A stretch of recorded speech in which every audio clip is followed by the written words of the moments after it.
ഇന്ന് അരിപ്പൊടി കൊണ്ടുള്ള പുട്ടാണ് ഉണ്ടാക്കുന്നത്. 2 പുട്ടിനുള്ള അരിപ്പൊടി ഇവിടെ എടുത്തിട്ടുണ്ട്. അതിൽ ആവശ്യത്തിന് ഉപ്പ് ഇടാം. പുട്ടിനുള്ള പൊടി കുഴയ്ക്കുന്നതിനായി അല്പം വെള്ളം ഒഴിക്കാം. പുട്ടുപൊടി കുഴയ്ക്കുന്നതാണ് പുട്ടുണ്ടാക്കുന്നതിലെ പ്രധാന ഭാഗം. വെള്ളം കൂടിപ്പോയാൽ പൊടി കുഴഞ്ഞു പോകും, വേവില്ല. അതുകൊണ്ട് വെള്ളം കുറേശ്ശെ തളിച്ച് കൊടുത്തു വേണം പുട്ടുപൊടി കുഴയ്ക്കാൻ.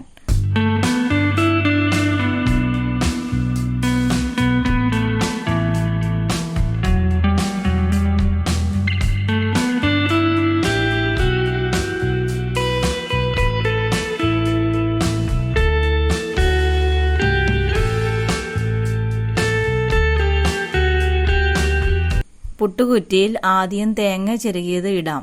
അതിനുശേഷം പൊടി ഇടാം. പക്ഷേ പൊടി കുത്തി നിറയ്ക്കരുത്, പുട്ട് വേവില്ല.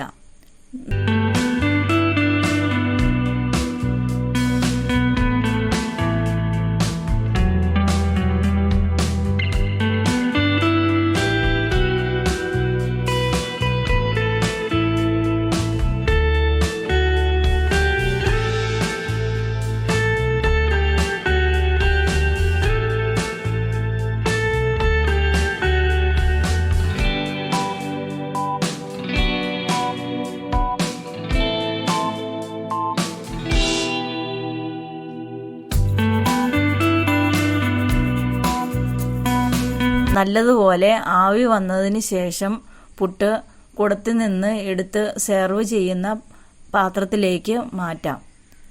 എല്ലാവരും അരിപ്പൊടി കൊണ്ടുള്ള പുട്ട് ഉണ്ടാക്കി നോക്കണേ. ഇഷ്ടപ്പെട്ടാൽ ലൈക്ക് ചെയ്യണേ, സബ്സ്ക്രൈബും ചെയ്യണേ.